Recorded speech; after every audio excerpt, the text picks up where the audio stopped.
Hey guys, this is Kelly. I am back with the fourth layout using the So Lovely collection by Cartabella.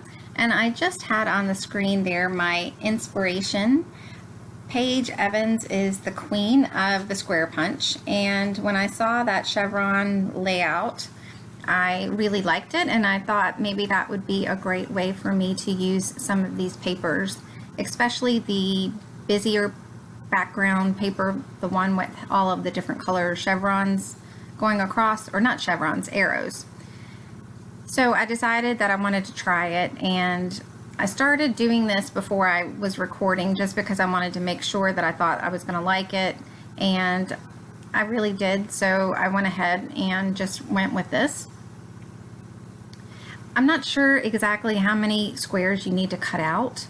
I just did a bunch so that I would have different patterns to choose from.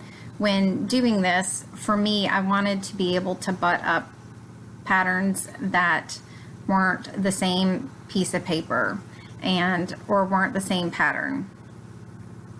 So I started it out and thought that I might switch it up a little bit and just do diamonds, but I didn't like that as much, and I really liked the movement that the chevron brings to the page.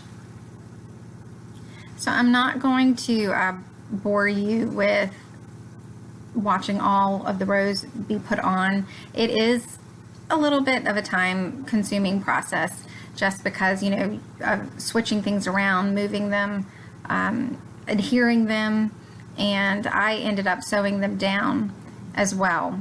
And, you know, I just had something on TV that I was watching, and for me, it went fairly quickly.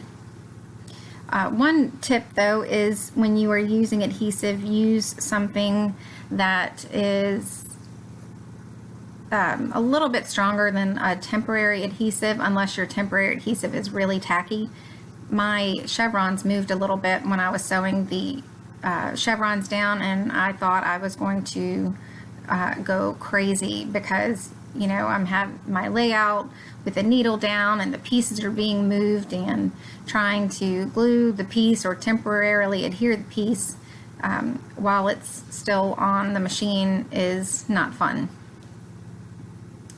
So usually I back my photos in a white piece of cardstock just to help set the photo, but for this, the sky was overblown with just the settings of the camera, and I decided that the blue would be a much better matte for the picture.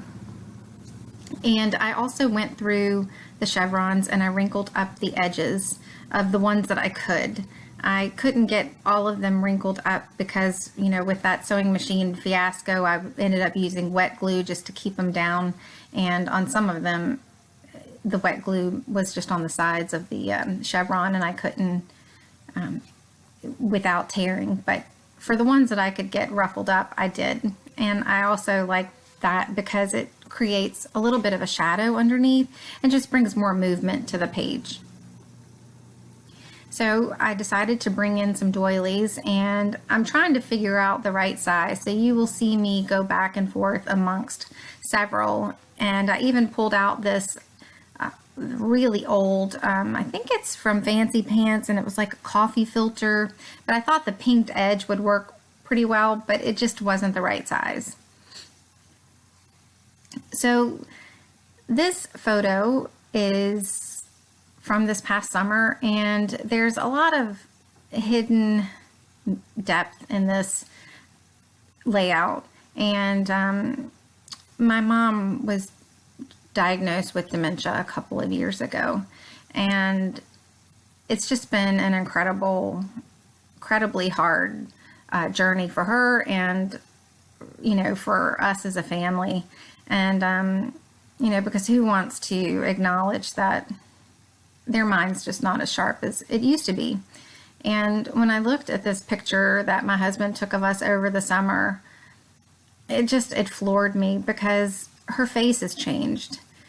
And I don't know, I know that sounds weird, but perhaps if someone, you know, someone else can understand, you know, having a person with dementia, she looks like mom, but she doesn't. And this layout was kind of a nod to her, with the little girl, for me to always be her little girl. The quilting just, to me reminds me of warmth and comfort. And, for her, I can't imagine how she's feeling. I mean, I can imagine, but until you actually experience it, you don't really know it. And I just hope that she, knows that she has safety with me. So anyway, it's probably a little bit more about the layout than you really wanted to know, especially since it's depressing. But that's the history behind why I chose that.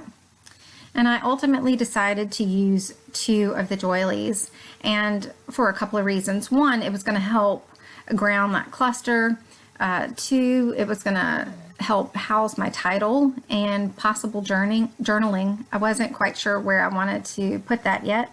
And 3, I covered up some of the chevron cluster. I felt like it was just a bit too much, a little bit more than what I wanted.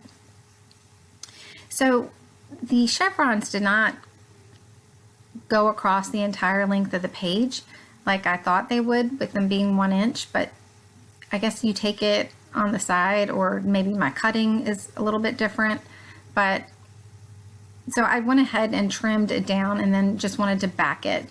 And I chose, I pulled out different options like the white cardstock, a navy piece of paper, this pink Maggie Holmes paper, and I ultimately decided on this cream Maggie Holmes paper as the background, and just liked the hominess that it gave for this layout. So these embellishments I pulled out from my stash. They are crepe paper, oh darling, and I thought that these were perfect for many reasons.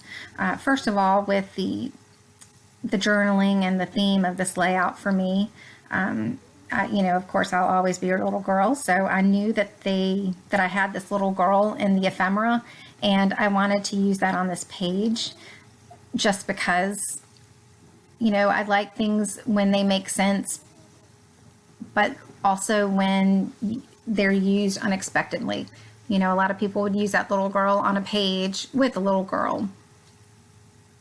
That pink long sticker is from the sticker sheet, and I challenged myself to use up at least 1 more sticker on this sticker sheet. I'm not a huge fan of the sticker sheet, but I knew that going in. It just didn't have a lot of versatile stickers. A lot of them had either the sewing machine or sewing, words or themes.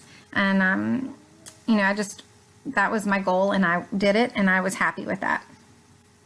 So I did pull out the Maggie Holmes clip, and I thought that made a nice little touch in that upper right-hand corner.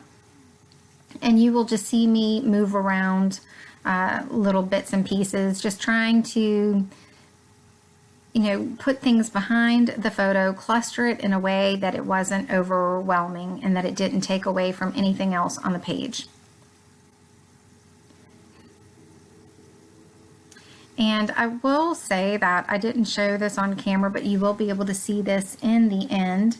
I did stitch around the outside of the page, and I wrinkled up the outside of the craft sheet so that you could see a little bit more of the piece of pattern paper behind it, and also just to help complete the look of the page. And once I did that, it really brought this page to life for me.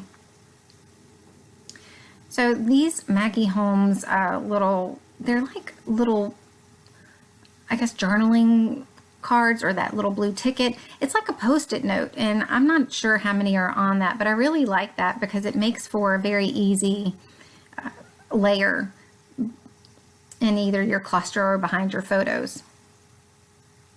So I wasn't sure what I wanted to title this, and I saw this XOXO that I had already tried to get to work on another layout a few months ago, and thought that would be perfect because some things you just can't,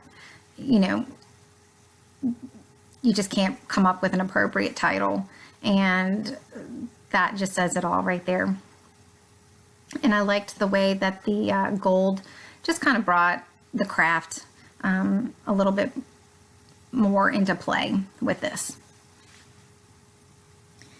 So a couple of other things that I did that you don't see me do on the video. I take some Heidi Swap Gold Color Shine and I sprinkle that around the edges a bit. And I also add some hidden journaling to the right of the photo, and you can see the little tag poking out on the side in the still pictures. And I'm just using a bit of Wink of Stella just to brighten up that flower. And that's pretty much it. So this is the 4th layout. I am going to hopefully have a 5th one next week, and if not, I will just do a recap of the 4 that I've done and what I thought about this. So thanks so much, and I hope you guys have a great day. Bye.